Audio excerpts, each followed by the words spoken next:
Shalom jemaat Tuhan. Ya, meskipun saat ini kita tidak bisa bertemu langsung beribadah bersama-sama di dalam gedung gereja, tapi kita yakin percaya bahwa kuasa Tuhan tidak bisa dibatasi oleh apapun. Amin.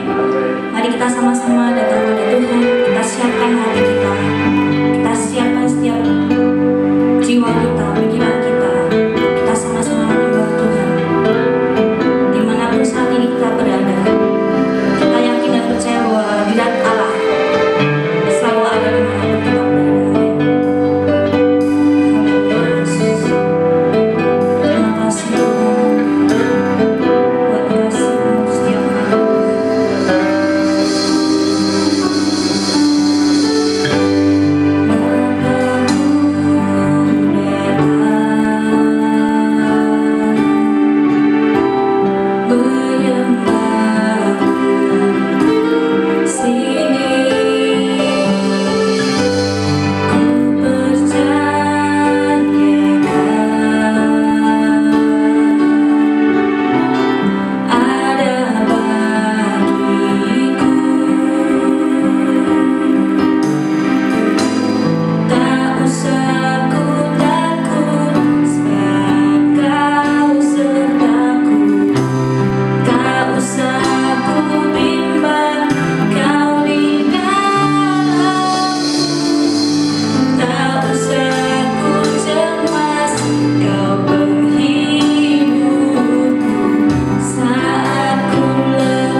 Bapa, di dalam nama Yesus, terima kasih buat anugerah-Mu, terima kasih buat kebaikan-Mu, bahkan pertolongan-Mu, pemeliharaan begitu luar biasa atas kami.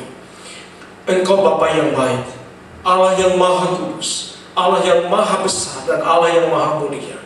Kasih setia-Mu tidak pernah berubah dalam kehidupan kami. Itu sebabnya Bapa, setiap hari kami menyembah, setiap hari kami belajar merenungkan firman-Mu, setiap waktu kami membuka hati kami untuk kehadiran-Mu di dalam kehidupan kami. Bapa, mari Kau berbicara kepada kami, untuk kami boleh memberitakan kebenaran firman-Mu, untuk kami boleh mendengar akan suara hati-Mu pada pagi hari ini. Kami berdoa Tuhan, buat setiap anak-anak-Mu, mereka yang mengikuti ibadah online pada hari Tuhan, kami percaya Engkau lakukan perkara yang besar. Mujizat-Mu tetap terjadi buat kami semua. Mujizat-Mu tetap ada buat kami. Terima kasih Bapak, kami serahkan Tuhan hari ini hidup kami dalam tangan-Mu, ibadah pagi hari ini ke dalam tangan kuasa-Mu.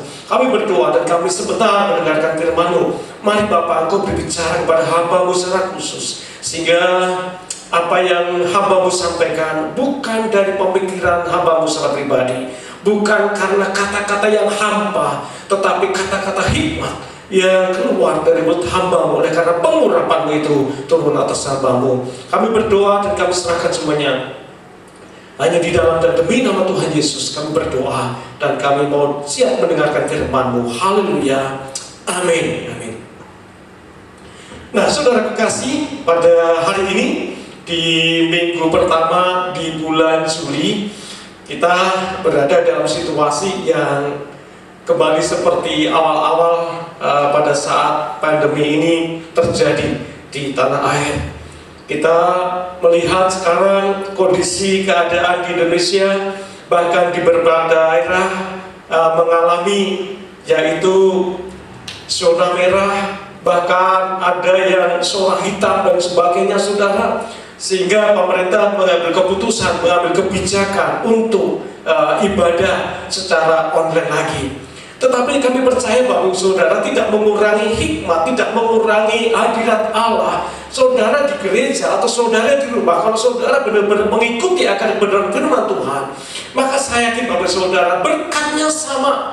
Kuncinya adalah ketika saudara sungguh-sungguh mendengar, saudara sungguh-sungguh merenungkan firman Tuhan dan mengikuti firman Tuhan pada hari ini. Nah, saudara kekasih, kalau saudara suka tema pada pagi hari ini, kami akan ganti tema, yaitu kumpulkanlah harta di surga. Nah, saudara, kumpulkanlah harta surga.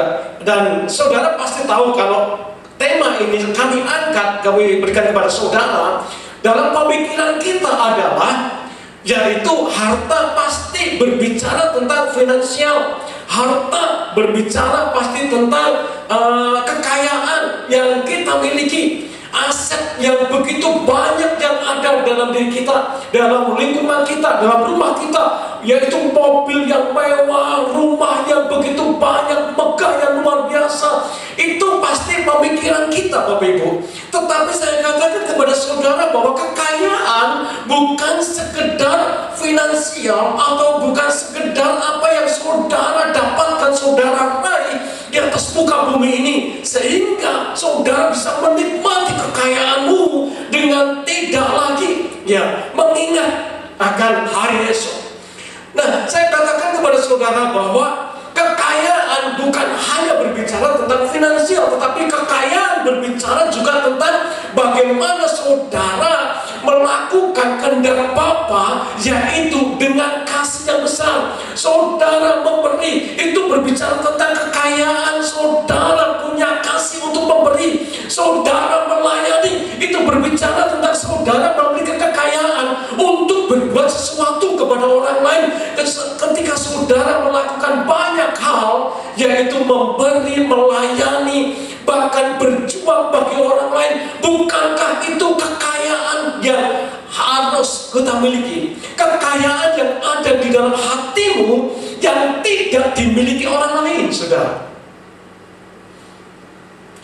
Itu sebabnya jangan sampai mindset kita selalu bahwa kekayaan itu selalu berbicara tentang yang namanya harta. Hatimu melayani Tuhan, hatimu melayani orang lain, hatimu memiliki kerendahan hati kepada banyak orang, membantu banyak orang. Bukankah itu sebuah kekayaan yang tulus yang keluar dari hati nurani saudara? Nah, saudaraku yang kekasih, coba kita mau lihat di dalam Perjanjian Baru, yaitu Lukas pasal yang ke-16, saudara. Di sana ada satu cerita yang sangat klasik yang saudara mungkin ingat betul ini. Lukas pasal yang ke-16 ayat yang ke-19 sampai dengan ayat yang ke-31. Satu perikop ini ceritanya luar biasa. Ini cerita anak-anak sekolah minggu, saudara. Tapi kalau saudara dan saya nggak hafal, ini kebangetan, saudara ya. Yuk kita lihat bersama-sama. Dan kita akan baca bersama Lukas pasal yang ke-16 ayat yang ke-19 sampai dengan ayat yang ke-31. Di sana dikatakan ada seorang kaya yang selalu berpakaian jubah ungu dan kain halus, dan setiap hari ia bersukaria dalam kemewahan.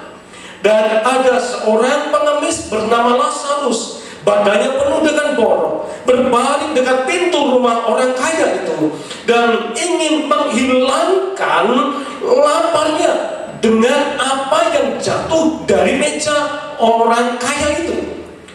Malahan anjing-anjing datang dan menjilat boroknya. Kemudian matilah orang miskin itu, lalu dibawa oleh malaikat ke pangkuan Abraham. Dan orang kaya itu juga mati, lalu dikubur. Dan sementara ia menderita sengsara di alam maut, ia memandang ke atas, dan dari jauh dilihatnya Bapa Abraham dan Lazarus duduk di pangkuannya. Lalu ia berseru, katanya, "Bapa Abraham, kasihanilah aku, suruhlah Lazarus supaya ia mencelupkan ujung jarinya ke dalam air dan menyejukkan lidahku, sebab aku sangat kesakitan dalam nyala api ini." Tetapi Abraham berkata, "Anak, ingatlah bahwa engkau telah menerima segala yang baik sewaktu hidupmu, sedangkan Lazarus segala sesuatu yang buruk, sedangkan ia mendapatkan hiburan dan engkau sangat menderita. Selain daripada itu, di antara kami dan engkau terbentang jurang yang tak terseberangi, supaya mereka yang mau pergi dari sini kepadamu, ataupun mereka yang mau datang dari sini kepada kami, tidak dapat menyeberang." Ketika kata orang itu, "Kalau demikian, aku minta kepadamu Bapa, supaya engkau menyuruh dia ke rumah ayahku, sebab masih ada 5 orang saudaraku, supaya ia memperingati mereka dengan sungguh-sungguh, agar mereka jangan masuk kelak ke dalam tempat penderitaan ini." Tetapi kata Abraham, "Ada pada mereka kesaksian Musa dan para nabi, baiklah mereka mendengarkan kesaksian itu." Jawab orang itu, "Tidak Bapa Abraham, tetapi jika ada seorang yang datang dari antara orang mati kepada mereka, mereka akan bertobat." Kata Abraham kepadanya, "Jika mereka tidak mendengarkan saksian Musa dan para nabi, mereka tidak juga akan mau diyakinkan, sekalipun oleh seorang yang bangkit dari antara orang mati." Nah, Bapak Ibu Saudara kekasih, kita melihat beberapa poin pada pagi hari ini. Yang pertama yaitu kaya di bumi, miskin di surga, atau ya miskin di kelak di kemudian hari. Kaya di bumi untuk orang yang tidak percaya kepada Tuhan. Saudara kekasih, nah, orang yang kaya berpakaian ungu, linen, rumah yang besar, pesta, dan kesusilaannya tidak baik, saudara. Dia hanya melakukan pesta pora, senang-senang, dan tidak pernah berpikir tentang hari esok, saudara. Dia dikatakan bahwa berbaju ungu dari lenan yang halus. Ini berbicara tentang kejayaan, berbicara tentang kemewahan, berbicara tentang kemuliaan, saudara. Dan di situ saudara perhatikan, kalau saudara lihat ayat yang lain, saudara, bahwa ada di situ Lazarus yang berarti ya, nama Lazarus itu berarti Allah penolong, Allah yang menolong, Allah sumber pertolongan. Nah, saudaraku kekasih, dua orang yang berbeda, yang satu kaya dan sangat kaya, lalu yang satu miskin bahkan sampai nggak bisa makan. Saudara, si kaya dia bisa menikmati semua kemewahannya, dia tidak peduli dengan orang miskin, dia tidak peduli dengan lingkungannya, dia tidak peduli dengan apa yang terjadi di sekitarnya.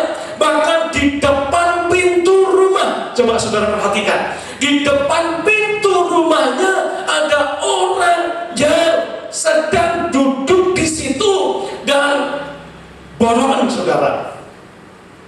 Dia menunggu remah-remah yang jatuh dari meja tuannya. Saudara kekasih, bukankah ini menggambarkan begitu tragisnya, begitu sangat miskinnya orang ini, saudara? Itu sebabnya ketika orang itu yang sakit-sakitan itu, yang borongan itu datang untuk mengambil remah-remah dari meja orang yang kaya itu, anjing-anjingnya itu terlebih dahulu, ya, lebih cepat anjingnya. Lalu begitu dia makan remah-remah itu, menjilati borok daripada orang yang sedang sakit itu, menjilati borok daripada Lazarus. Bisa dibayangkan, ngeri saudara kalau itu terjadi ya. Saudara punya borok, lalu kalau dulu waktu saya kecil, katanya kalau borok itu dipatok ayam, saudara, itu katanya cepat sembuh, ya. Dan ada anggapan juga orang bahwa kalau ya sakit borok itu dijilat anjing, katanya cepat sembuh. Iya, kalau itu anjingnya sehat, saudara. Kalau anjingnya itu habis makan bangkai segala macam, bukankah itu akan membuat sakit lebih parah? Dan ini yang terjadi, saudara. Dan cerita selanjutnya bahwa orang itu mati, Lazarus mati, saudara. Dan tidak lama kemudian orang kaya itu juga mati. Nah, saudara kekasih di dalam nama Tuhan, saya katakan pada pagi hari ini bahwa Lazarus, orang yang sangat menderita itu, Lazarus orang yang sangat-sangat menderita pada waktu hidupnya, ketika dia mati, malaikat mengangkatnya. Saudara kekasih, saya katakan kepada saudara, perbedaan antara orang kaya dan orang miskin ini jelas bahwa orang kaya itu tidak peduli dengan lingkungan, dengan orang lain. Bukankah saudara melihat hari-hari ini? Kemarin saya ambil sembako untuk beberapa hamba Tuhan di PPH Tinggi di daerah Karanganyar, Kemagetan, saudara. Dan hamba Tuhan ini bercerita, ada salah satu teman hamba Tuhan yang terpapar sakit, anaknya sakit, dan istrinya sakit, dan Bapak Gembala itu juga sakit. Saudara, sampai sedemikian rupa bahwa benar-benar tidak ada yang peduli, tidak ada yang menolong, sampai istrinya itu mati di kamar, minta tolong, gak ada yang datang. Telepon ke rumah sakit, gak ada yang datang, ambulan gak datang, saudara. Coba bisa dibayangkan kalau itu meninggal jam 3 sore, baru diambil jam 5 pagi. Itu pun dengan biaya yang luar biasa, fantasnya, saudara, untuk ngambil jenazah di rumah Bapak Pendeta ini, mengambil jenazah istrinya itu, biayanya sudah berapa? 80 juta untuk ngambil jenazah itu. Saudara, seakan-akan bahwa sekarang tidak ada sesuatu yang kita harapkan lagi. Rumah sakit yang mungkin andalan banyak orang ketika mereka terpapar sakit, mereka sedang kena positif corona dikatakan. Bahkan rumah sakit adalah harapan mereka yang menjadi jalan keluarnya. Sekarang saudara tidak ada lagi. Kalau saudara perhatikan pada beberapa rumah sakit sudah tidak bisa menampung lagi. Dia dirikan itu tenda-tenda di luar. Bukankah ini yang terjadi di Indonesia? Bukan itu yang terjadi yang sekarang ini kita lihat di lingkungan sekitar kita, saudara?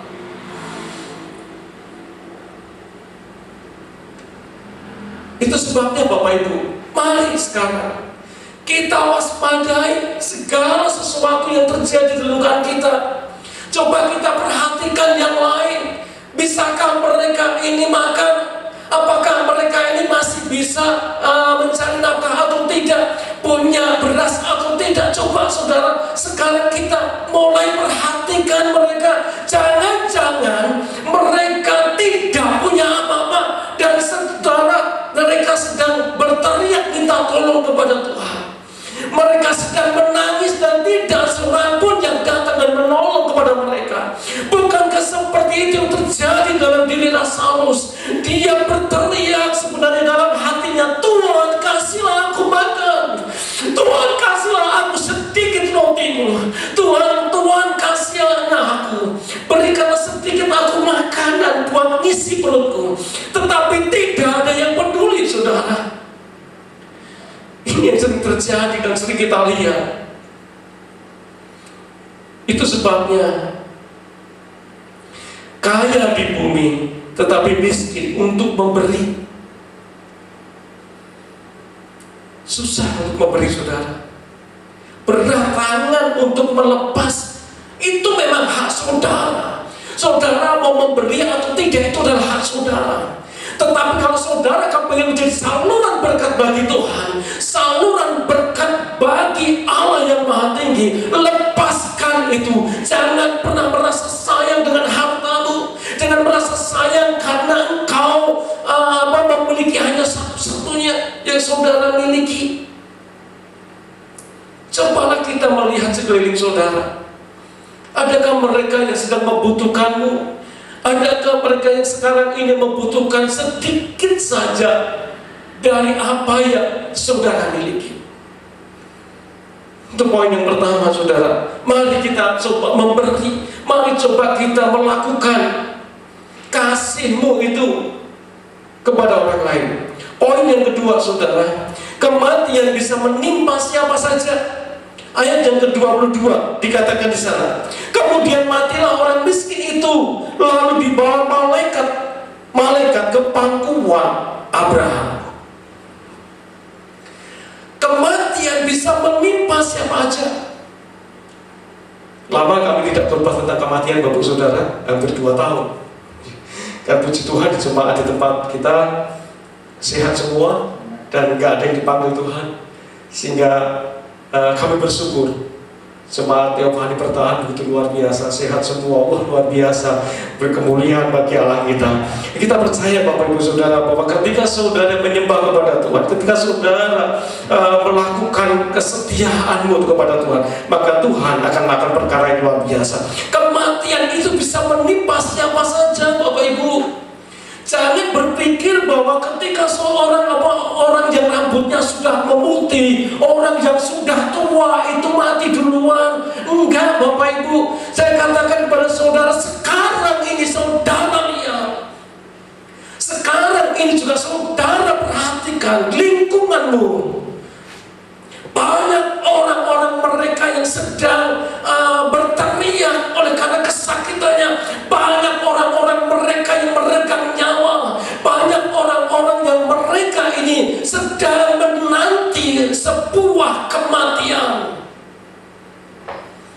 Kalau saudara tidak jaga hidupmu, saudara tidak jaga kesehatanmu, saudara tidak memakai masker, saudara tidak hidup dalam kebersihan, dan saudara ceroboh, nantikan itu saudara.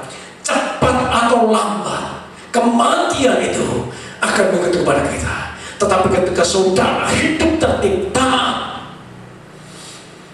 maka saya yakin saudara, umur panjang ada di tangan kanannya, dan di tangan kirinya adalah kejayaan dan kehormatan. Allah membuatmu menjadi sesuatu yang luar biasa. Allah memagarimu, Allah membentengimu, saudara. Itu sebabnya, saudara, saya katakan bahwa kematian bisa menimpa siapa saja. Banyak teman-teman hamba Tuhan yang sudah dipanggil Tuhan. Dan beberapa hari kemarin, beberapa hamba Tuhan juga kembali dipanggil Tuhan. Saudara, seakan-akan bahwa kita ini sangat dekat sekali dengan kematian. Sangat dekat sekali dengan kematian. Apakah kita takut dengan kematian? Tidak, kalau memang Allah kehendaki itu terjadi. Tetapi setidaknya bahwa ketika saudara hidup taat, tertib, menjaga dengan hidup taat kepada Tuhan, saya tahu pasti saudara akan mendapatkan sesuatu luar biasa. Nah, itu sebabnya, saudara, kematian menyamaratakan setiap insan di dunia ini. Kematian itu tidak ada kematian yang tingkatnya lebih tinggi. Wah, ini orang yang meninggal itu, wah, orang yang pangkat, orang yang kaya.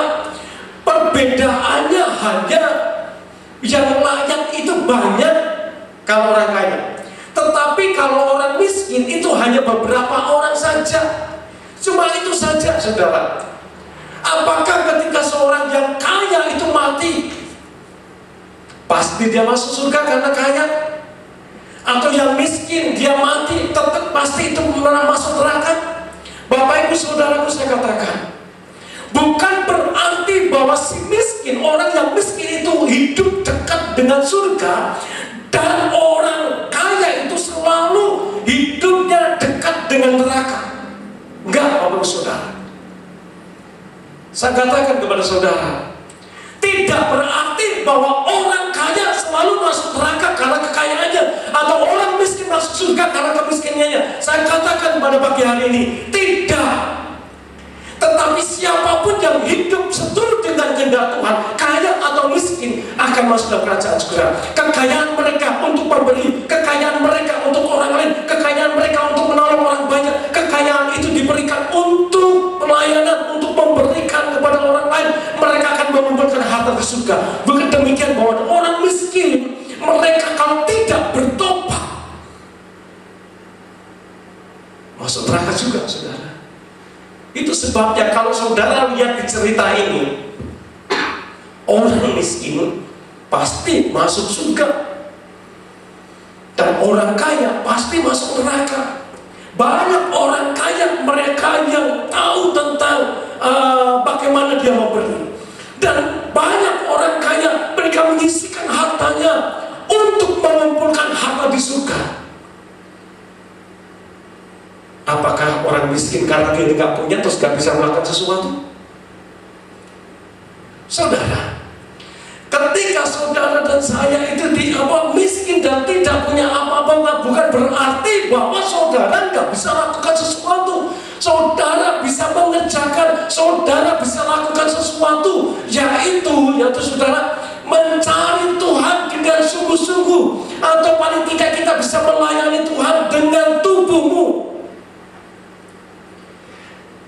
Di dalam Roma pasal yang ke-12, hendaklah kamu mempersembahkan tubuhmu sebagai persembahan yang hidup, yang kudus dan yang berkenan kepada Allah. Itu adalah ibadahmu yang sejati. Persembahan tubuh lebih penting daripada korban bakaran, Bapak Ibu. Jadi tidak ada alasan ketika saudara miskin, saudara gak pernah mengenyam pendidikan, lalu banyak alasan untuk tidak datang beribadah, untuk tidak mencari Tuhan. Lalu saudara menjudge orang yang kaya, wah itu pasti korupsi, besok mati neneng terokok. Nah, apa saudara kalau orang miskin tetap mati tetap masuk surga? Enggak juga. Kalau saudara nggak percaya kepada Tuhan, meski mati, saudara tetap akan masuk neraka juga. Ini saudara. Makanya saya katakan kepada saudara, jangan berpikir bahwa orang kaya itu dekat dengan neraka, orang yang miskin selalu dekat dengan surga. Ini penting. penting pengajaran buat kita Bapak Ibu, supaya kita tahu mereka yang di luar sana, orang-orang yang punya uang, mereka berjuang luar biasa, memberi dan memberi. Mereka melayani anak-anak, membuka sekolah, membuka tempat-tempat di mana mereka bisa belajar dan sebagainya. Itu yang mereka kerjakan banyak sekarang. Itu poin yang kedua, saudara. Sekarang poin yang ketiga. Jiwa orang miskin mendapat kemuliaan di surga. Ayat yang ke-22, di sana dikatakan, kemudian matilah orang miskin itu dan dibawa malaikat-malaikat ke pangkuan Bapa Abraham.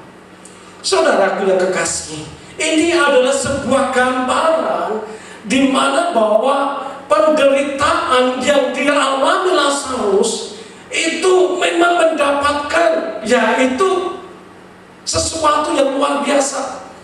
Mendapatkan yaitu belas kasihan dari Abraham, karena memang benar-benar dan orang ini menderita, orang itu sengsara, orang itu tidak punya apa-apa. Bukankah karena belas kasihan saja orang miskin itu, Lazarus itu bisa berada di pangkuan Abraham? Saudara dan saya sebenarnya adalah orang yang paling miskin tentang yang namanya kepercayaan kita, miskin tentang yang namanya iman kita, miskin tentang yang namanya pengharapan kita kepada Tuhan. Kalau saudara mendapatkan anugerah, mendapatkan kasih Bapa, itu bukan karena saudara hidup benar, itu bukan karena saudara itu hidupnya sudah beres di hadapan Tuhan, belum. Semua itu karena anugerah, benar. Saudara karena apa yang saudara dapat itu karena kasihnya yang besar. Itu sebabnya Lazarus itu di pangkuan Abraham, itu bukan karena mereka itu miskin dan tidak punya apa-apa, tetapi karena anugerah yang besar, maka Lazarus mendapatkan tempat yang luar biasa. Itu sebabnya saya katakan kepada saudara pada pagi hari ini, kita ini sebenarnya tidak layak mendapatkan sama seperti apa yang kita alami hari ini. Kalau kita menikmati hari ini, itu karena anugerah Tuhan yang besar. Lalu yang seterusnya, saudara, neraka itu sungguh-sungguh ada. Coba lihat di dalam pasal ayat yang ke-23 sampai dengan ayat yang ke-26. Di sana dikatakan, orang kaya itu mati lalu dikubur dan sementara hanya menderita sengsara di alam maut. Ia memandang ke atas dan dari jauh dilihatnya Abraham dan Lazarus duduk di pangkuannya. Jadi saudara, neraka itu ada. Jangan main-main saudara. Podo ra ngerti nih. Memang kita sama-sama gak ngerti. Neraka enek apa ora, kita sama-sama gak tahu. Saya juga belum pernah ke sana saudara. Ya. Tetapi melalui iman ini, melalui Alkitab yang saudara baca bahwa neraka, kematian kekal itu ada. Kematian kekal itu ada. Saudara, saya katakan bahwa ketika engkau sedang berada dalam kemewahan, lalu lupa akan kemuliaan Allah, lupa untuk melakukan ibadah, lupa dengan doa-doa saudara, berarti saudara dekat dengan yang namanya neraka. Saya nggak nakut-nakutin saudara, karena sama-sama kita belum ke sana.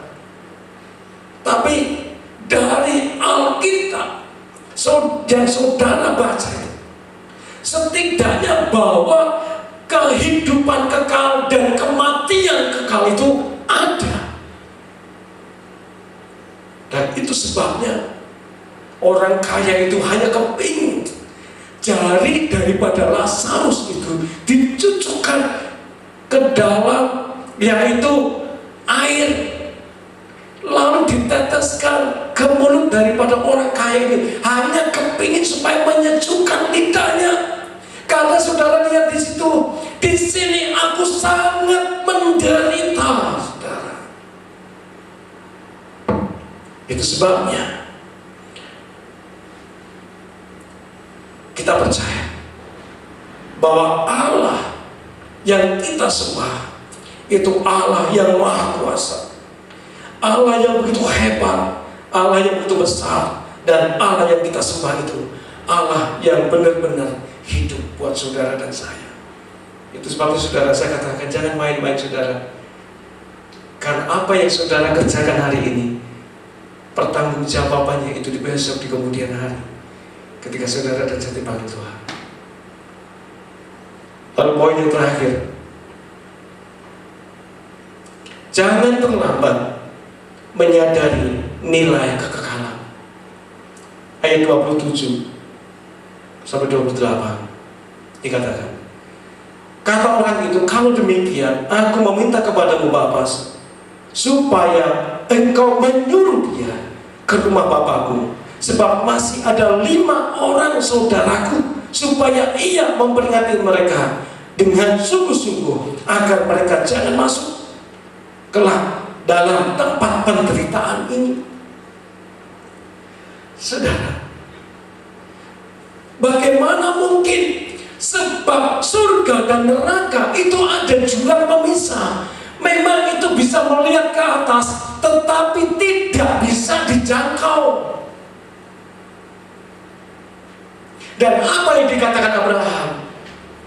Kalau mereka tidak percaya kepada Musa dan kepada para nabi, apa yang dikatakan para nabi, mereka juga tidak akan percaya apa yang dikatakan, sekalipun itu mereka bangkit dari kubur. Nah saudara kekasih, seringkali bahwa mujizat pun tidak membuat orang bertobat. Mujizat mujizat yang sangat besar, mujizat yang saudara mungkin lihat dari pelepasan dari kesembuhan ilahi, mungkin enggak membuat saudara bertobat. Bahkan orang yang didoakan, orang yang mati didoakan lalu bangkit, mungkin hanya sesaat itu saja mungkin kita kagum, wah Allah itu hebat, Allah itu luar biasa. Tetapi dalam perjalanan waktu mungkin kita lupa, saudara.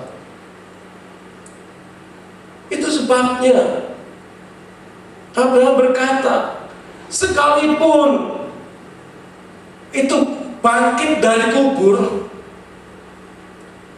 tidak membuat juga orang itu percaya. Karena apa saudara? Beban. Karena apa saudara? Kekerasan hati. Karena apa saudara? Tidak mau bertobat. Gampang ke saudara. Nah itu sebabnya pada pagi hari ini saudara, firman Tuhan ini mengingatkan kepada saudara dan saya, mari lakukanlah apa yang menjadi bagianmu, maka Tuhan akan melakukan bagiannya dalam hidupmu. Nah saudara kekasih, mari kita siapkan hati kita siapkan hidup kita. Mari kita akan mengerjakan sesuatu yang terbaik bagi Allah kita. Kita kumpulkan harta kita bukan di bumi, tetapi kumpulkanlah hartamu di surga saudara, supaya ketika kita dipanggil Tuhan, harta yang tidak ada nengat dan karat itu bisa kita nikmati, yaitu tempat kemuliaan Bapa di surga. Itu sebabnya saudara, biarlah pagi hari ini firman Tuhan meneguhkan kepada saudara dan saya. Mari kita akan angkat satu pujian, Engkaulah kekuatanku Tuhan.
meneguhkan dan menguatkan kepada kami. Engkau Bapa yang baik, Allah yang Maha Kudus, Allah yang Maha Mulia. Terima kasih Bapa, Engkau mengingatkan kami Tuhan, untuk kami Tuhan melihat sekeliling kami, untuk kami boleh melihat keberadaan lingkungan kami, saudara-saudara kami yang lain Tuhan, mereka yang dalam kekurangan, mereka yang membutuhkan pertolongan, mereka yang sedang di dalam kedukaan mereka, bahkan teriakan mereka minta tolong itu tidak kami dengar. Tuhan, mampukan kami untuk memiliki sebuah kepekaan terhadap lingkungan kami, terhadap saudara kami yang lain, terhadap teman-teman kami Bapa. Terima kasih buat firman-Mu yang sudah meneguhkan kami. Itu sebabnya Bapa, neraka itu memang ada dan surga itu ada, dan menjadi bagian kami, yaitu hidup di dalam kemuliaan-Mu, hidup di dalam anugerah yang besar, dan mahkota kehidupan itu sudah Kau sediakan buat kami. Terima kasih Bapa yang baik, terima kasih. Sebentar kami akan menerima perjamuan kudus. Tuhan, Engkau sucikan seluruh pikiran kami, Engkau sucikan hati kami, supaya jangan perjamuan ini menjadi kutuk bagi kami, tetapi biarlah perjamuan kudus ini menjadi berkat bagi kami Tuhan. Itu sebabnya ampuni kami kalau kami merasa gak enak hati kepada saudara kami, kami merasa jengkel kepada orang tua kami merasa capek kepada keluarga kami, suami atau istri saya. Tuhan, ampuni kami. Ampuni kami Tuhan. Ampuni kami. Dan kami melepaskan pengampunan kepada orang yang membenci kami, orang yang selalu mencari kesalahan kami. Kami melepaskan berkat, kami melepaskan pengampunan buat mereka dalam nama Yesus. Dalam nama Yesus, kami mengampuni orang yang bersalah kepada kami, dan orang yang dendam kepada kami, kami lepaskan pengampunan sekarang. Terima kasih Bapak, kami berdoa dan kami serahkan perjamuan pada pagi hari dalam tangan-Mu. Kita akan siapkan anggur dan roti kita. Kita akan satu pujian, refrennya saja, Yesus Domba Allah.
Kita akan angkat roti ini lebih tinggi di atas kepala kita. Akan saya bacakan firman Tuhan kepada saudara. Sebab apa yang telah kuteruskan kepadamu telah aku terima dari Tuhan, yaitu bahwa Tuhan Yesus pada malam waktu ia diserahkan mengambil roti, dan sesudah itu ia mengucap syukur atasnya, ia memecah-mecahkannya dan berkata, inilah tubuhku yang diserahkan bagi kamu, perbuatlah ini menjadi peringatan akan aku. Apakah Bapak Ibu Saudara yakin dan percaya bahwa anggur ini adalah lambang daripada tubuh Tuhan yang terpecah bagimu, yang menderita bagimu? Mari kita akan makan bersama-sama di dalam nama Tuhan Yesus Kristus.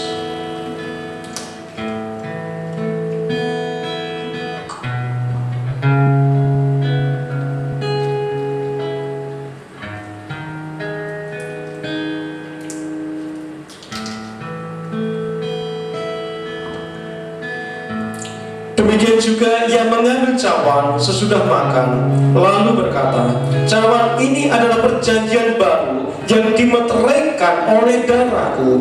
Perbuatlah ini menjadi peringatan akan aku. Apakah ibu, bapak, ibu, saudara yakin bahwa anggur ini adalah lambang daripada darah Tuhan yang akan menguduskanmu, yang akan menyucikanmu, dan akan membasuh setiap dosamu? Mari kita akan minum bersama-sama di dalam nama Tuhan Yesus Kristus.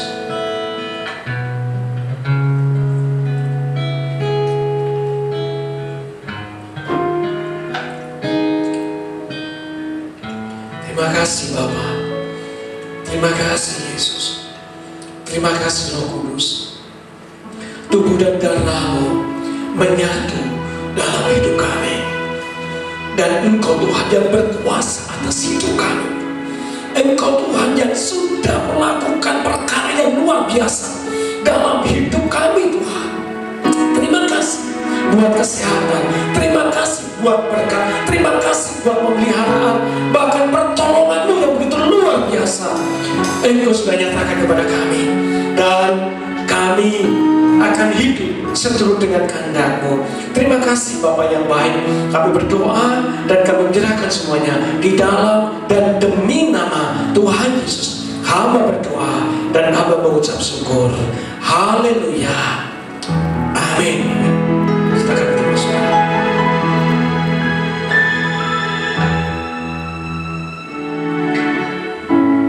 Baik Bapak Saudara, kita akan tutup ibadah kita pada pagi hari ini. Kita sama-sama menutup, kita akan satu pujian Yesus, Yesus, Yesus, Yesus, Yesus, ku berseru. Yesus, Yesus, ku panggil nama-Mu. Pengertianku hanya padamu. Yesus, Yesus, Engkaulah Bapa-Ku. Yesus, Yesus, Yesus, Yesus, ku berseru. Yesus, Yesus, ku panggil nama-Mu. Pengertianku hanya padamu. Yesus, Yesus, Engkaulah Bapa-Ku. Pengertianku hanya padamu. Yesus, Yesus, Engkaulah Bapa-Ku. Sekali lagi, pengertianku hanya padamu. Yesus, Yesus, Engkaulah Bapa-Ku. Di akhir ibadah pada pagi hari ini, Bapak, kami mengucap syukur sebab Engkau Bapa yang baik, Engkau Allah yang luar biasa. Bahkan hari ini Tuhan, kami mendapatkan kasih-Mu yang luar biasa.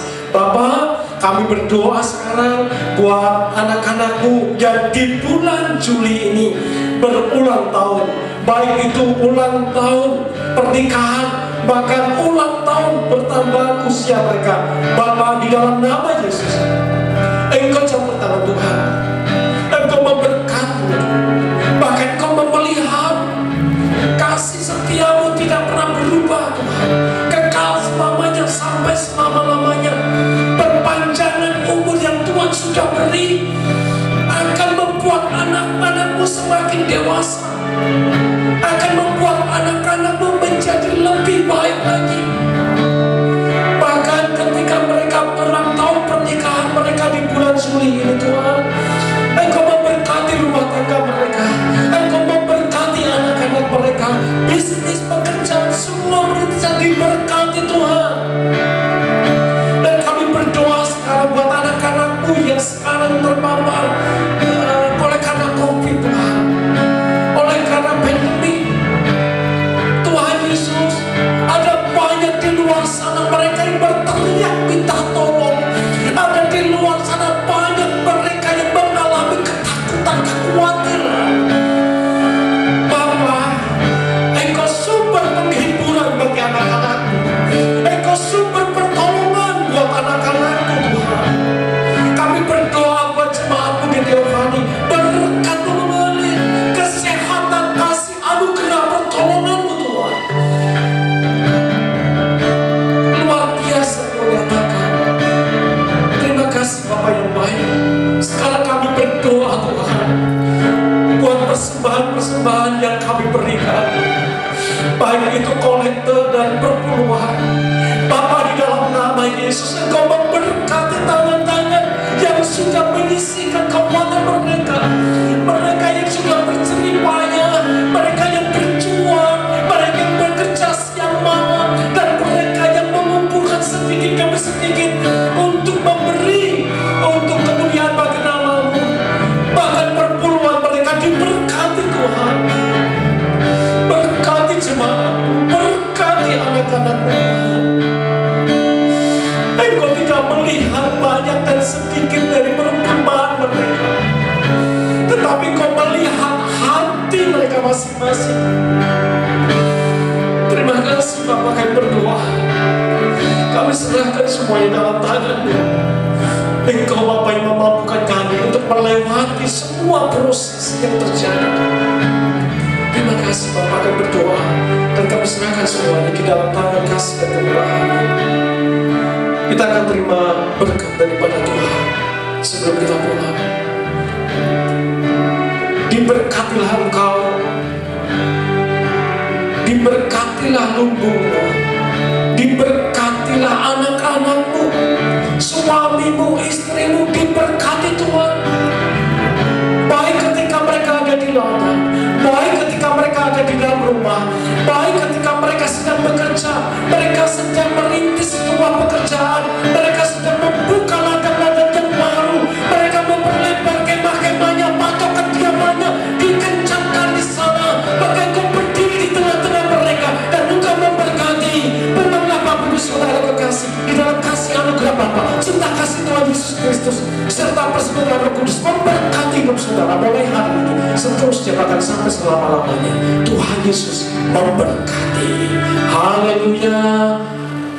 Amin. Amin.